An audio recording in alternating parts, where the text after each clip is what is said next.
Long ago, Unova tried to enter the dream world through the power of Musharna. The only way they could do this was through the Dream Yard, a place used to research dreams through this Pokemon. But as other researchers planned to abuse the powers of the dream world, it turned the dream mist of Musharna black, and the entire building exploded, leaving behind only the rubble that we see in the modern day. They claim it would lead them to infinite resources, but there's one important detail hidden here. The dream world is where Reshiram and Zekrom are while they rest in their slumbering forms, the only place where they are safe, as humans should never be able to enter. And it may just be the only place where the original dragon can be brought back to life. Howdy there, I'm Krillic, connecting the world through Pokemon. Unova has a slew of mysteries within it that are just begging to be solved, and in order to uncover the truth of the Dream Yard, we need to begin with the original dragon and why they would bring it back. We don't know what that original dragon looked like, but I can tell you what it was like.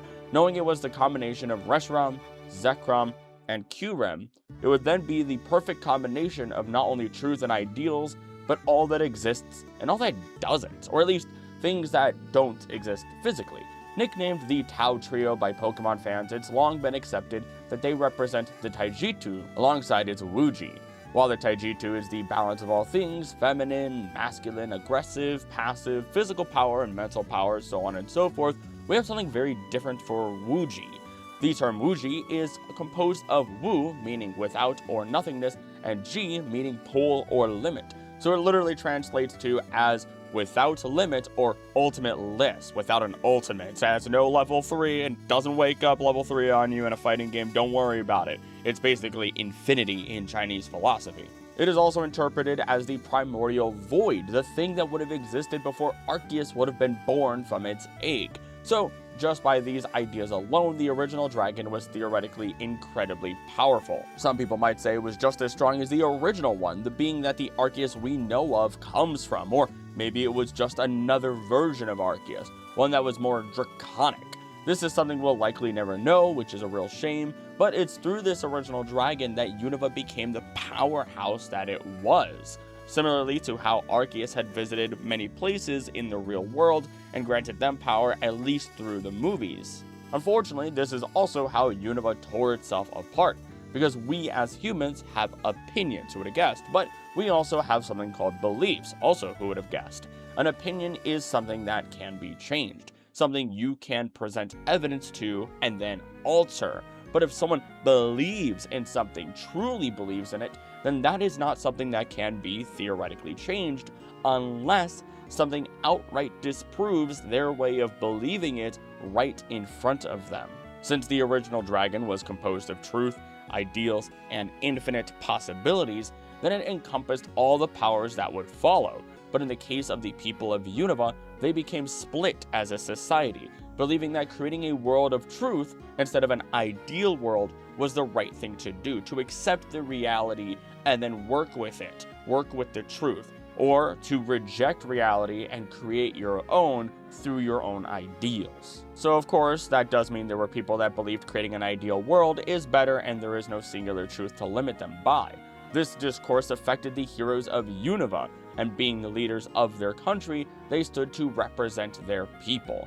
One brother representing truth, the other ideals. And it's through this final decision that the original dragon split into Reshiram, Zekrom, and Kyurem. What was once an unlimited amount of power, something without bounds, ultimately, is now fractured between these three beings. One of them being flames, the other being bore bolts of electricity. Their powers to this day, through the power of Fusion Flare and Fusion Bolt, continued to fuel each other in battle. Fusion, the combining of abilities, making each other stronger and stronger. Their third sibling, constructed of leftover pieces, is constantly generating absolute zero temperatures from its body. The last piece that would have been needed to ensure the fusion engines of Reshiram and Zekrom could work infinitely without overheating or damaging their bodies. But you might be asking, how did the beliefs of people ultimately cause the dragon to split? Can we just collectively believe in any Pokemon and cause it to be stronger, or cause it to split apart to stop existing? And the answer is yes, but it's a very special case scenario. Let's look at it from the opposite side of the spectrum first. We know that the positive bond between not only trainers, but humans as a whole and their Pokemon can cause those Pokemon to reach new levels of incredible power. It's very directly noted by AZ when he speaks about Rayquaza that this even goes as far as providing Pokemon like Rayquaza with a Mega form. He said upon seeing Mega Rayquaza, "It is the Delta, born of the great disturbances in the world, by the bonds born of mankind's wish, and the power of the stones. It will calm the troubles that plague the world." Meanwhile, the Pokedex for Mega Zygarde says in response to people's emotions during an unprecedented crisis, Zygarde Mega evolves and calms the situation with its unmatched power. So then, knowing that pure belief and emotion can give power to a Pokemon, how would it be able to take that power away? Well, another great example for this is Calyrex. It once had incredible powers, but as people started forgetting about its existence and stopped worshipping it, Calyrex lost those powers. And I've personally been very obsessed with this detail ever since learning about it, all because this follows a lot of different beliefs where a god in a JRPG or an anime or whatever the heck else, literally D&D stories everywhere, when a god is no longer worshipped, it just fades away to a powerless non-existence. And knowing this is exactly what happened to Calyrex, then we can easily assume that this is exactly what happened to the original dragon. The people, as stated earlier, no longer believe in the singular godlike creature that the original dragon was. This then weakens the dragon and it splits apart. And now the only way to bring it back is through everyone collectively believing in it. But that isn't even possible because Reshiram and Zekrom were just rumors in the modern day until they were uncovered in the events of Pokemon Black and White by Ghetsis and the rest of the 7 Sages. So then there's really only one other option available, bringing it back to life. But instead of forcing a combination through the DNA splicers, you need more. You need the missing piece in place of collective singular belief. Humanity needs the dream world. We're not shown much of the dream world. Even when we do get to see it, it's pretty sparse. We get mini games, we can farm for berries, but we can also bring Pokemon from the dream world into our world. The ones that end up having their hidden abilities, the only way you could originally get those types of Pokemon. Same goes for those berries, by the way. The berries can be brought to the real world as well. So it's not just a fake world or something unreachable, it's absolutely real. In fact, it's just another dimension. This has been hinted at for a very long time in the franchise. As far back as the original Hoenn games, we find on Southern Island the following phrase: "All dreams are but another reality. Never forget." This island is protected by a strange veil that prevents regular humans from coming here. In addition, this is the place where we meet Latios and Latias. And before entering the forest, there is another sign that says, "Those whose memories fade seek to carve them in their hearts." The only difference between the original games and the Omega Ruby Alpha Sapphire remakes is how these messages are received, and how we meet Latios and Latias, because we receive the messages telepathically in Oris, and we are conscripted by Latios and Latias to help protect their other half, depending on which game you're playing. And so I'm pretty willing to bet that they are telepathically telling us these messages. What's more interesting to me is that we can look at Legends of ZA's Mega Dimension DLC, and when we do, we get to see the Eon duo again.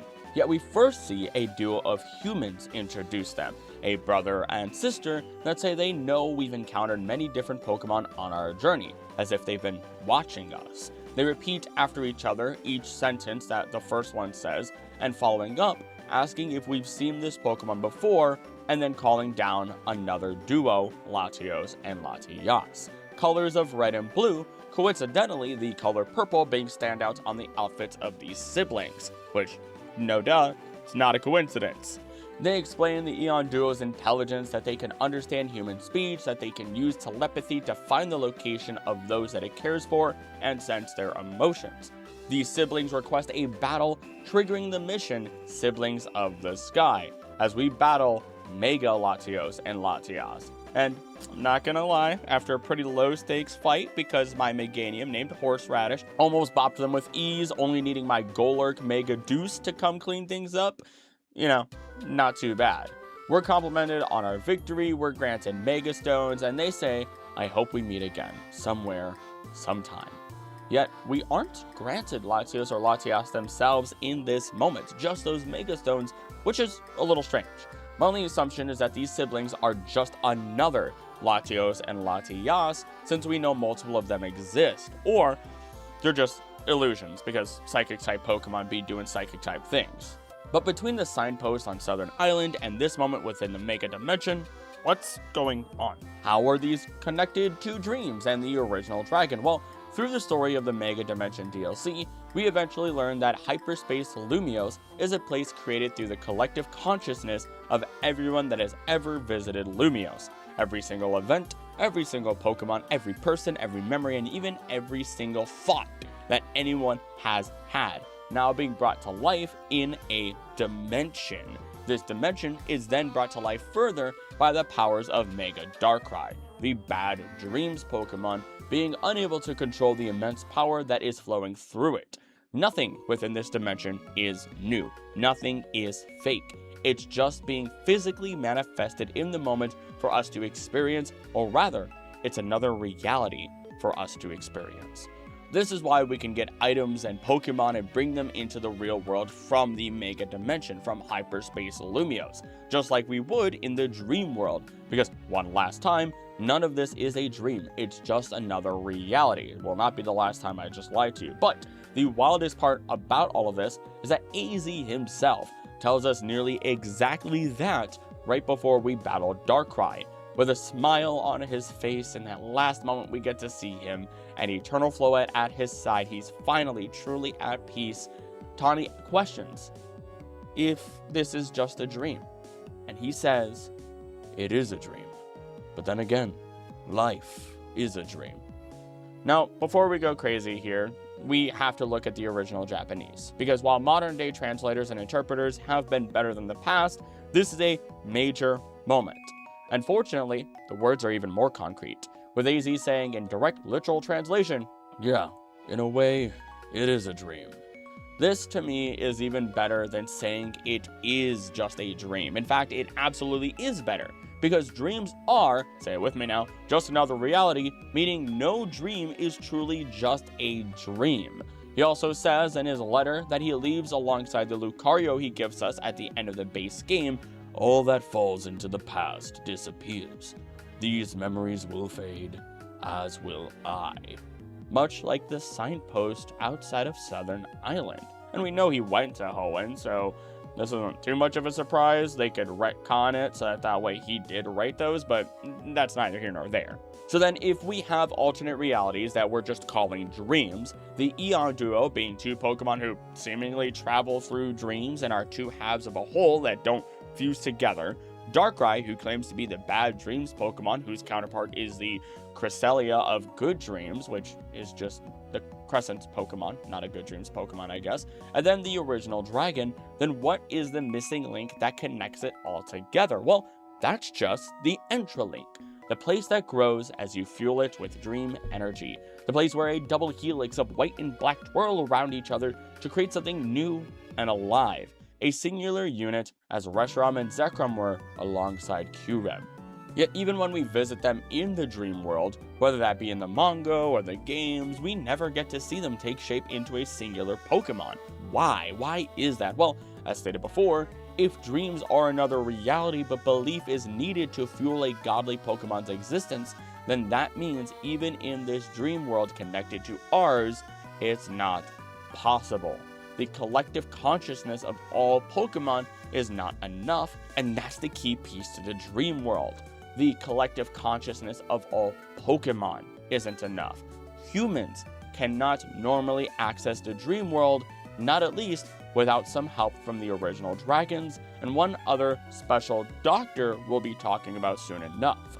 Within the Pokemon Adventures manga, we actually watch as Ghetsis pushes Black into Reshiram at the end of the original manga as it enters its slumbering state, energy depleted. And over the course of 2 years, after Black was sucked into the dream world, he stayed there, staying with Reshiram, watching over everything while communicating with N through his dragon, Zekrom. And together they devised a plan to try and defeat Ghetsis in secret in all that time. Which is absolutely wild in terms of a plan, because they even wanted Kyurem to absorb Reshiram so that they could attack Kyurem from the inside to defeat it while it was fused with Reshiram. And I'm in. That sounds dope. That sounds awesome. But I'm really not sure how that would play out, as it seems as though they would be attacking its subconscious, which you can blame Persona for making me think this way, but I imagine that would put Kyurem into a coma or something horrible would happen to it. But again, that's neither here nor there. This is just another piece that helps connect dreams and reality, the internal world and the external world, manifestation even, and how damaging one can hurt the other. And without the dragons dragging us in and out of the dream world, there's only one other person currently alive that's able to help us access that world, and that would be Dr. Fennel. Dr. Fennel, a character I often wrote off since we see her early and I never used any of her features related to the dream world, yet she has now become one of the most important characters I've ever looked into. In all forms of media, she is the leading and really only researcher regarding the dream world, excluding anyone who she subscribes under her.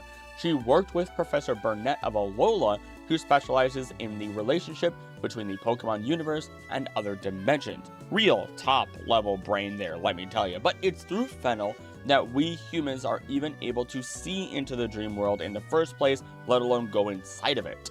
We meet her through Professor Juniper, not just a colleague, but a friend of hers. We bring her dream mist from the dream yard, and we are given the sea gear. But more importantly, she is the one who guides us through the dream world. Now, where we get that mist, the dream yard, gets incredibly mysterious. In the games, it is a place where not only Muna appear, but also a Musharna will appear every single week in the basement for some unknown reason. In addition, Ghetsis actively sent Gorm of the Seven Sages here to look into where the legendary dragons were and how they could use this place to their advantage. I want to make it very clear that over the course of the original games and their sequels, we learned that many people were deceived by Ghetsis. But even after he revealed his evil side, half of Team Plasma was willing to side with him. The other half became Plasma White, or White Plasma, those that believed in what he spoke of, the true liberation of Pokemon from those that abuse them. So I say this in terms to bring to attention that they weren't just flat out evil and lying. They were actively intelligent. This is legit. There are plenty of people who don't treat their Pokemon right, and there are people that then work to separate those horrible people from the innocent creatures, and that's what White Plasma does. And to follow, some of these seven sages are of the same ilk, wanting to genuinely help in any means possible, not hurt. At first, Gorm extends to the extremes of his colleagues as he says the following: I am one of the seven sages of Team Plasma. Ghetsis, another of the seven sages, will liberate Pokemon with words alone. The remainder of the seven sages have ordered their compatriots to take Pokemon with full force, but the odds are a little against us now. To you, the bug Pokemon user Berg, and the normal Pokemon user Lenora, I say, know your enemies, know yourself, and know you need not fear the results of 100 battles. Dude was quoting Sun Tzu there, sorry. This time, we shall retreat quietly. To secure the liberation of Pokemon, we will steal from trainers. Even though you are gym leaders, we will not tolerate any further obstruction from you. In any case, we will settle this someday. I hope you are looking forward to that time as much as I. But after the destruction of the castle, when we see him in the dream yard, he sneaks up on us to scare us, but he says something very differently charged. Were you surprised? Oh, trainer who destroyed our castle, I was quite surprised by you. If you surprise them, both Pokemon and people leave themselves open. While they're in a state of surprise, they can't use their powers like they normally would. Our intention was to surprise people by making our castle appear and showing off their legendary Pokemon. At the moment, we plan to deeply impress people's hearts with the awesome power of Team Plasma and the brilliance of our new world. Now that I've seen the strength of spirits in you and the gym leaders, I wonder how effective that strategy would have been after all. Maybe that strength of spirit is what's needed to take Pokemon to the next level. I'm sorry to have wasted your time with this silly conversation. Take this with you. And he does give us a TM gift. But he continues. My lord Endstream, you were the one who put a stop to that. Please don't ever forget that. Musharna is said to appear here. Its dream mist makes you see dreams, but they are nothing but illusions. The dreams you realize with your own abilities all the real dreams. Now, he definitely seems very on the fence in terms of being a good guy or a bad guy, not necessarily on the side of being good here, but it's those last few sentences that he says that rings bells to everything we've been talking about. Musharna's dream mist makes you see dreams, but they are nothing but illusions. The dreams you realize with your own abilities are the real dreams.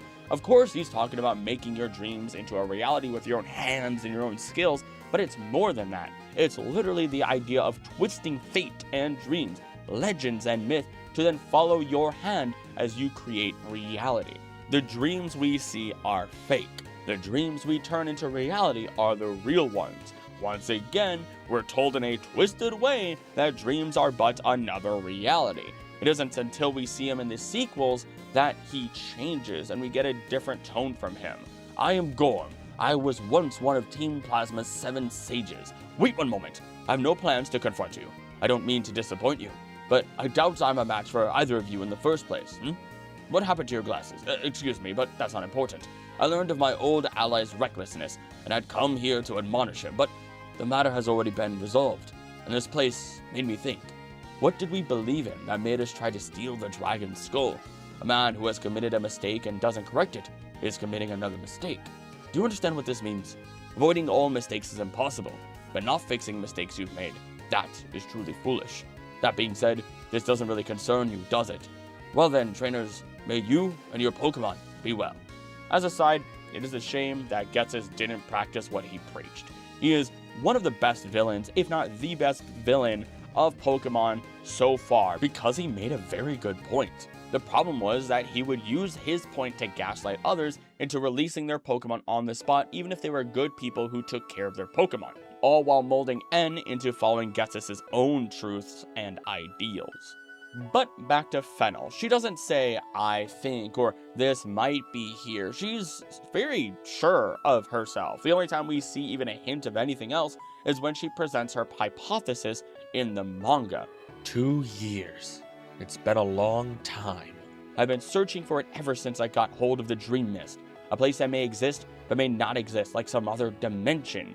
The research that Burnett and I did was the key to this breakthrough, the Pokemon Dream World. The time has come to find out if my hypothesis is correct. When Reshiram turned back into the Lightstone, Black was dragged inside by the contracting energy. The inside of the Lightstone is connected to the Pokemon Dream World, and Black is still alive in there. That's my hypothesis. Stars in her eyes with invigorated determination. Bianca nearly strangles her, asking where the Pokemon Dream World is, wanting to bring her friend back that she hasn't seen or heard from in 2 years in that final battle. And what is Fennel's response? The center of a place called the Interlink. That is the place where the dream energy gathers the most. And I believe that's where the Pokemon Dream World and our world connect. And despite this just being a hypothesis, she already sent White to go check it out, revealing Reshiram was already waiting for her within the stone, within the Interlink. Fennel knows far too much about all this for it to just be a coincidence. Sure, she and Burnett researched alternate dimensions, sure, she's been studying Dream Mist for a while, but there's more to this, and we have to look at the anime of all things to get our full picture. The anime has always been a grain of salt, quote-unquote, situation. The manga, anime, and games all do their own thing to some degree, but they all play into each other to add small grains of detail to the situation as a whole that compound as part of a recipe into a much larger cohesive story and meal, without ever needing to stretch the details. In this case, it answers why Fennel knows what she knows, how she has any equipment, why she's so determined to look into the Dream World, and why the Dream Yard looks like an explosion happened to it. When we look at the building there, it literally looks like something did explode, having somewhat of a spherical chunk taken out of it and upper floors, the only safe point being the basement, the same place where Musharna resides. All over this facility, we find scientists and psychics bearing Musharna, the Beldum line, Reuniclus, Bethiem, and more. Very fitting of those looking to see into another world. And it's through the anime that we get the full picture. The Dream Yard was once a place where people genuinely tried to research the capabilities of Musharna and how it could be used to create a cleaner source of energy. But those with evil intentions, greedy minds that would poison Musharna arrived. Their greed were dreams of their own. which in turn were unable to be processed properly by Musharna, expelling the negative dreams as a black mist waste that then exploded. Musharna then disappeared, and Fennel gave up on her research for years as she left the city, only coming back now because her Muna sensed something was gonna happen. Now, that last part is anime only as well, our Fennel from the games saying nothing about leaving the city, but that's neither here nor there. When we look at what she says in the games, she uses the Dream Mist to save our data and other trainers' data for use. And normally I would write this off as purely fourth wall breaking, purely mechanical, but not this time, because our ability to travel to each other's games through the Interlink is much like our ability to travel between dimensions using the altar of Sun and Moon in Alola, and similar to our ability to enter hyperspace Lumiose. What I'm saying once more is not just that all dreams are another reality, all video game save files, mine, yours, old ones and new, they are all another canonical reality within Pokemon. After she sees Musharna in Black and White and gathers the Dream Mist, she says she'll complete her research. And in Black 2, White 2, she says the following as her first introduction. Hi there, trainer. My name is Fennel. I'm researching Pokemon trainers. The GameSync is a vital part of that research. Let me explain the system for collecting trainers' save files. GameSync is a system that retrieves the memories of sleeping Pokemon. That's right, we can collect save files of trainers from all over the world. What's more, we learned that if you use GameSync to make a Pokemon sleep, it will have dreams. Then when you wake up that Pokemon, its dreams become the reality in a space called the Interlink in the middle of the Unova region. Amazing, right? If you'd like, please send your save file. My assistant can explain the details, so if you're interested, please talk to her. Did you catch that? Memories of the Pokemon brought to life through dreams, the exact thing that Darkrai does, turning them into a reality, just as Fennel talks about doing here. But now I want to take this into the direction you've been waiting for, now that I've finally laid out all of the pieces. Why Ghetsis was so interested in the Dream Yard and sent Gorm here.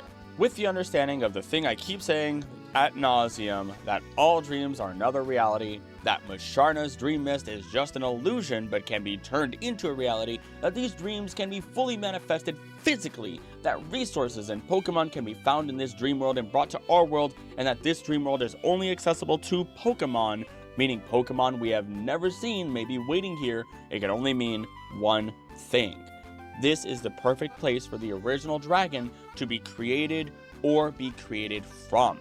Ghetsis does not have any sort of bond with other humans or Pokemon whatsoever. He is completely emotionally detached. He considers N a freak without a heart for being able to communicate with Pokemon in the first place. He abuses his Pokemon as evidenced by his max frustration Hydreigon and so much more. He is a deceiver from beginning to end. But he and the rest of the 7 sages, as I stated earlier, are undoubtedly incredibly intelligent. Unfortunately, being evil doesn't mean you're not smart. They don't make mistakes of logic. They only make mistakes of their actions and how they treat others. And as we know it, the DNA splicers just aren't enough to properly fuse Qrem with both Reshiram and Zekrom. There's not enough power. The process of using the DNA splicers and the fusion itself is called absofusion or absorb union. If we take this to mean literal fusion, then we need energy to perform this task. Let's put it this way. Reshiram and Zekrom are attracted to each other's power, but they are also attracted to Qrem's power. They're described as wanting to fuse together for some unknown reason, that it's their natural desire to do so. The only thing stopping them morally isn't even a moral thing. It's knowing that a creature like Ghetsis may try to force them to do his bidding. In the manga, they make this very clear, and Colress is even left guessing if his machine was actually controlling Qrem, or if it was just Qrem doing as it pleased, since their goals somewhat aligned. So then you ask me, why don't the dragons just fuse back together? Why do they need a human? Why are they waiting for so long? Again, they need energy. They don't want it, they need it to perform this. And one form of energy is humanity and their bonds with Pokemon. This is why they seek out the next people to inherit the title of the Heroes of Unova. We can even double down on this, as N tells us Ghetsis said that we exhibit the perfect balance of both truth and ideals. not one or the other as most others do. Why is this a good thing? Well, it means that we could control Reshiram or Zekrom, and while in the main game we only get one, we can get our hands on both of them and Qrem. Plus there's 2 different versions of the game, and we can have one or the other, so, you know. And if one person is able to control the might of all 3 legendary dragons, then they might be able to fuse them all together. They need this energy, this incredible energy, to be given to them, because it's much like overcoming electrostatic repulsion in nuclear fusion.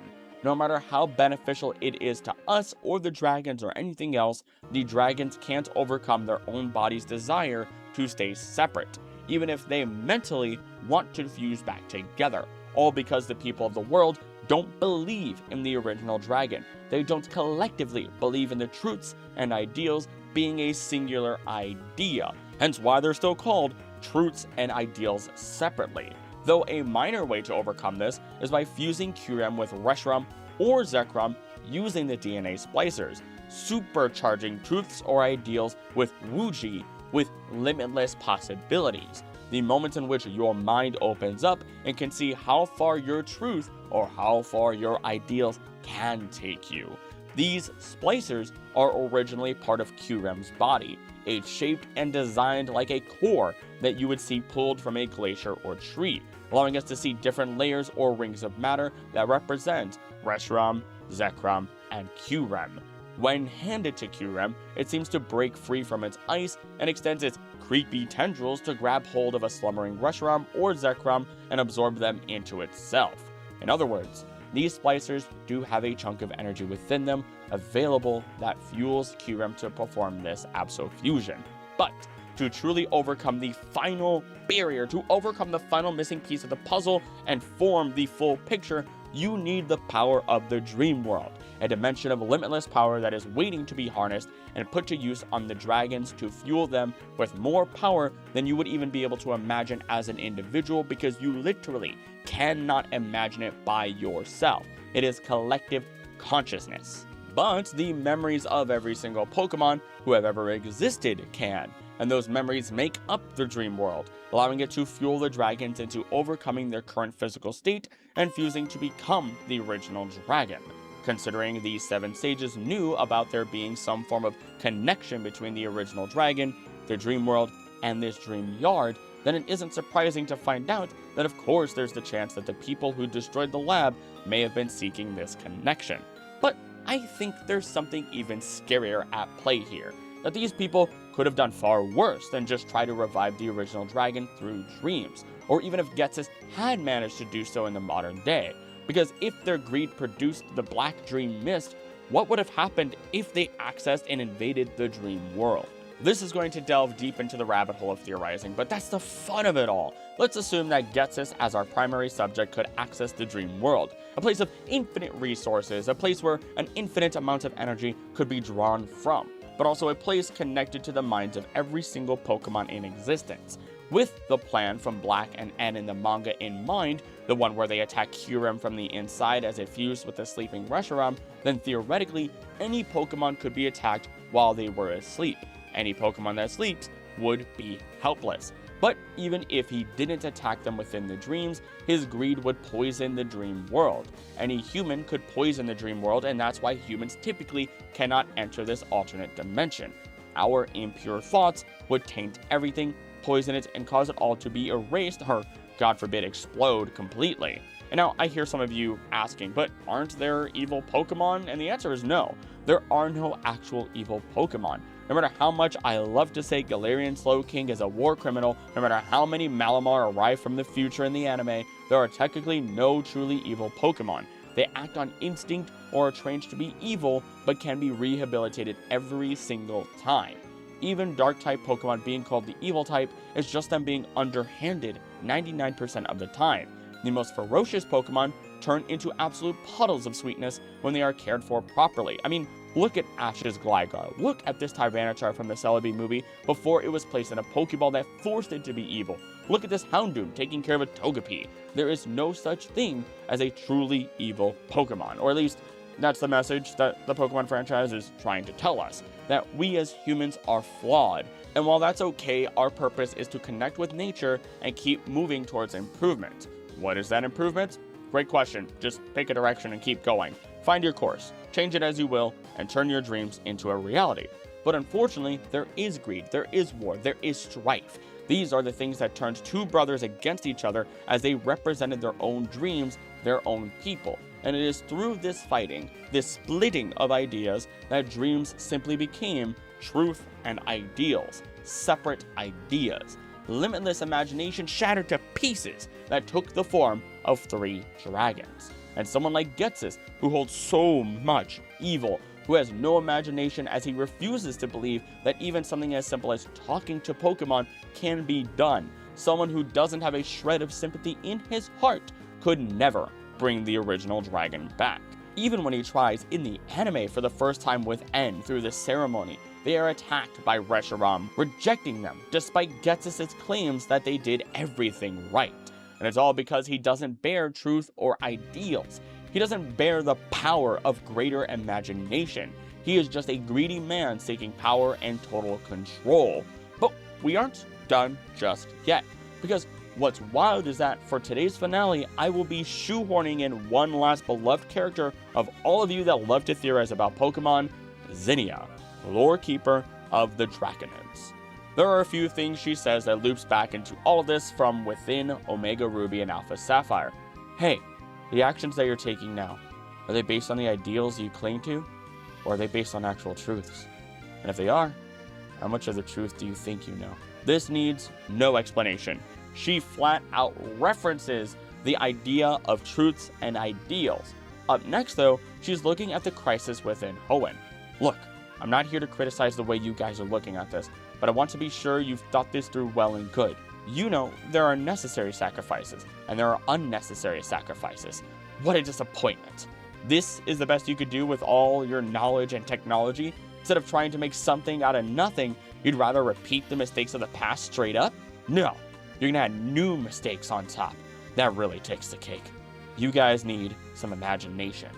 She calls out the need for imagination, of all things, which seems very childish, but there's something special here.